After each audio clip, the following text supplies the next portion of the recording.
혼전 임신 스캔들로 참 주목을 받았죠. 주목을 받았다는 표현이 적절할지 모르겠습니다만 세간을 떠들썩하게 했던 바로 그분 얘기를 해보도록 하겠습니다. 안진용 기자님. 네, 이 혼전 임신 스캔들에 휘말렸던 김용건 씨, 39세 연하 여성과 지난주에 극비리의 만남을 가졌다는 보도가 오늘 나왔습니다. 당초 김용건 씨는요, 지난 5월 이 여성이 변호사와 얘기하라 하면서 자기와의 대화를 단절했다고 했고요. 이 여성은 김용건 씨가 갑자기 입장을 바꾼 것이 무서워 답을 하지 못했다고 반박을 해왔었는데 이렇게 혼전 임신과 관련된 갈등이 불거진 후 2개월 만에 두 사람이 만나서 1시간 반 동안 대화를 나눴다는 보도였습니다. 아하. 그런데 최진봉 교수님 사실 뭐 여성 측의 그동안 주장은 뭐 김용건 씨가 폭행과 폭언을 해왔다 뭐 이런 주장도 나오고 상당히 좀 이 복잡하게 얽혔었잖아요. 맞습니다. 상당히 갈등 요소가 많이 보도가 됐었고 네. 그것 때문에 이제 어려움을 겪고 있다 또는 뭐 소송까지 갈 수 있다 이런 얘기가 나왔는데 이번에 만남을 통해서 어느 정도 봉합이 되고 서로 화해가 이루어진 것으로 알려지고 있습니다.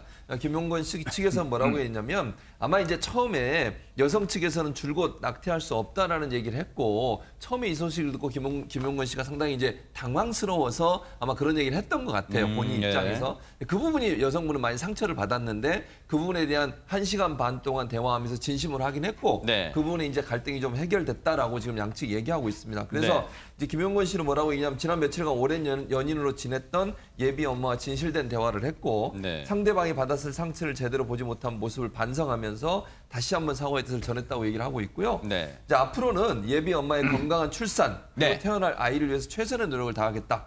오랫동안 믿고 사랑해준 많은 분들에게 다시 한번 죄송하다는 말씀을 드렸습니다. 그리고 이제 여성분 측에서도 입장을 밝혔는데요. 특별한 것이 아닌, 여성이라는 게 특별한 것이 아닌 따뜻한 말 한마디를 원했다. 그게 이제 본인이 원했다는 거예요. 그걸 이번 대화를 통해서 풀었고 김용건 씨의 마음을 알게 됐다라고 하면서 받아들이기로 했다라고 입장을 밝히고 있습니다. 두 사람의 만남에서 이제 해당 매체 보도를 보면 두 사람의 만남에서 김용건 씨 얘기를 듣고 그 여성분은 눈물을 보였다고 했어요. 그러면 이 눈물의 의미는 정말로 이 보도대로 두 사람이 앞으로 이제 원만하게 지낸다는 것을 이제 방증하는 걸까요? 어떻게 봐야 될까요? 양재민 변호사님. 일단은 뭐 원만하게 해결이 되고 있는 지금 상황으로 보이고요. 김용건 씨가 이렇게 얘기를 했습니다. 아이를 본인의 가족관계 등록부에 올리겠다라는 이야기를 했거든요. 그렇게 됨으로써 사실은 여성 입장에서는 이 아이를 김용건 씨 아이로 인정받기 위해서 뭐 인지청구라든지 여러 가지 법정 소송을 사실 불사할 수밖에 없는 상황에 처해 있었는데 그런 것이 아예 필요 없어지고 그냥 합의에 의해서 김용건 씨의 의지에 의해서 아이를 가족관계 등록부에 올려서 이제 아이로 혼외자로 인정을 하게 되는 것이고요. 이렇게 이제 가족관계 등록부에 등재가 되게 되면 아이가 태어나서 성인이 되기 이전까지 양육비를 이제 아버지로서 지급을 해야 됩니다. 부양 의무라든지 양육비 지급 의무가 이제 생기게 되는 것이고요.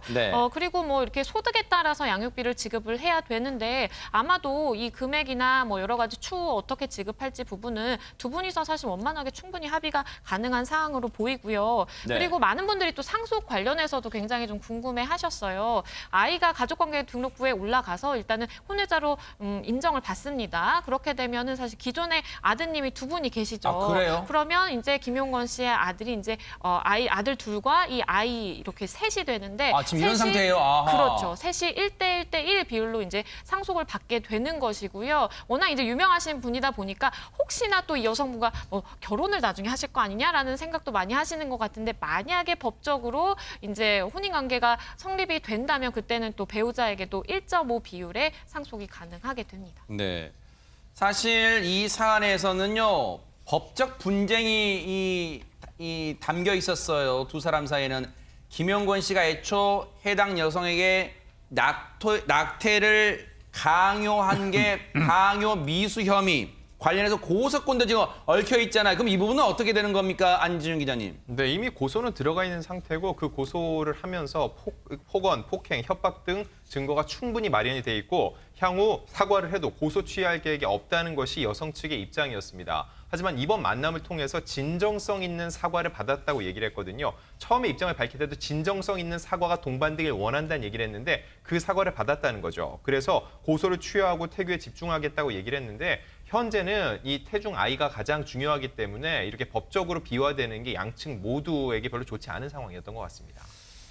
사실 두 사람이요. 뭐 이제 언론 보도 나왔습니다만 최진봉 교수님 엊그제 만난 사이도 아니고 무려 13년간이나 만남과 관계를 지속해 왔어요. 그런데 그동안 세간에 알려지지 않았다는 것은 그동안 서로가 상대방을 배려하면서 조심해 왔다는 뜻이기도 할 겁니다. 네, 그렇습니다. 근데 이제 아이가 생기면서 이런 문제가 이제 불거진 것 같아요. 제가 네. 볼 때는. 그래서 서로가 배려를 하면서 관계를 이어왔는데 아이가 생기면서 이 문제를 어떻게 해결하는 문제 가지고 갈등이 생겼는데 어쨌든 이 문제가 이제 세간에 막 여러 가지 주목을 받게 되니까 부담이 좀 되는 것 같아요. 특히 이제 여성분 입장에서 이분 그 김용건 씨하고 39세 연하 여성 같은 경우에 과거 홍대 술집에서 우연히 만난 것으로 알려지고 있고요. 아, 그래요? 13년 동안 좋은 관계를 유지해 왔는데 해당 여성을 오늘 이제 김용건 씨의 표현을 보면 이렇게 불렀어요.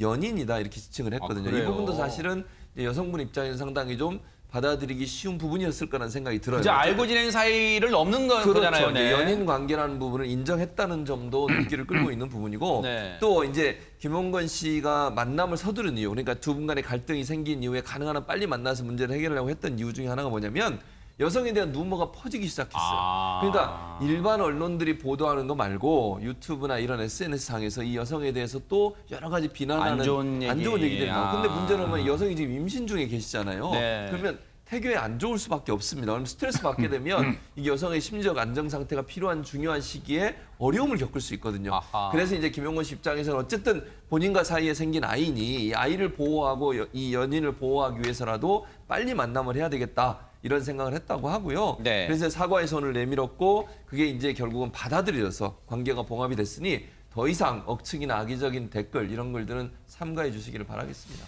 사실 김용건 씨 입장에서는 요 며칠 그런 생각했을 것 같아요. 안진용 기자님. 이 해당 연인이라고 불리는 그 여성이 지금 홀몸도 아니고요. 지금 복중에 태아가 있고 생명이 있고요. 그리고 지금 김용건 씨 본인에게는 슬하에 장성한 두 아들이 있잖아요. 그러면 뭔가 그 연인인 여성한테도 더 이상의 이 큰 피해를 주고 싶지 않고 또 아들들 과연 이 사안을 어떻게 받아들일까 지금 심적으로 2중, 3중 걸 수 있겠어요. 네, 그럴 수밖에 없는 게 김용건 씨가 1977년에 결혼을 해서 슬하에 두 아들을 두었습니다. 그런데 1996년에 이혼을 했거든요.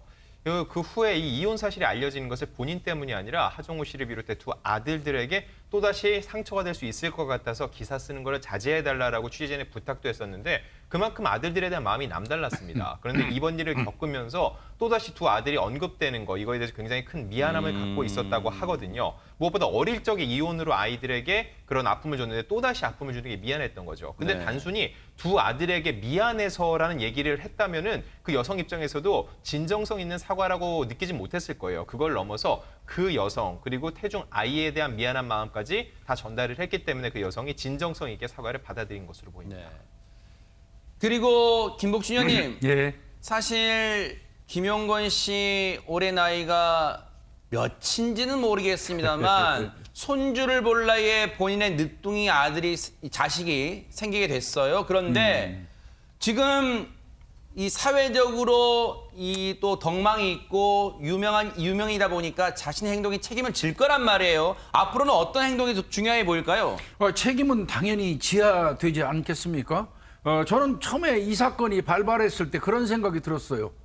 두 사람 간에 뭐 어떤 이유에서건 갈등으로 법적 조치, 고소까지 들어가고 그 시끄러운 소리가 들릴 때 과연 그 태어날 아이는 어느 누구라도 축복받으면서 태어나야 되는 게 그러네요. 맞잖아요. 네. 그 아이한테 지금 저분들이 뭐 하는 짓인가 이런 생각 좀 솔직히 들었거든요. 그래서 지금이라도 어떻게 보면 이제 아들이지만 손주뻘 되는 아들이에요. 평소에 올해 76이라고 그래요. 네. 76세니까요. 네. 뭐 손주 평소에 보고 싶다 이런 얘기했는데 뭐 아들들이 장가 안 가서 아직 손주 못 봤는데 결국 본인이 이제 손주뻘 되는 아들을 낳게 되는 것 같아요. 네. 그런데 이제 김용건 씨가 제가 볼 때는 그렇습니다. 뭐 본인의 사생활입니다. 이거는. 네. 그러나 사생활임에도 그게 국민들한테 그렇게 긍정적으로 다가오지 않는 건 솔직히 부인할 수 없을 것 같고요.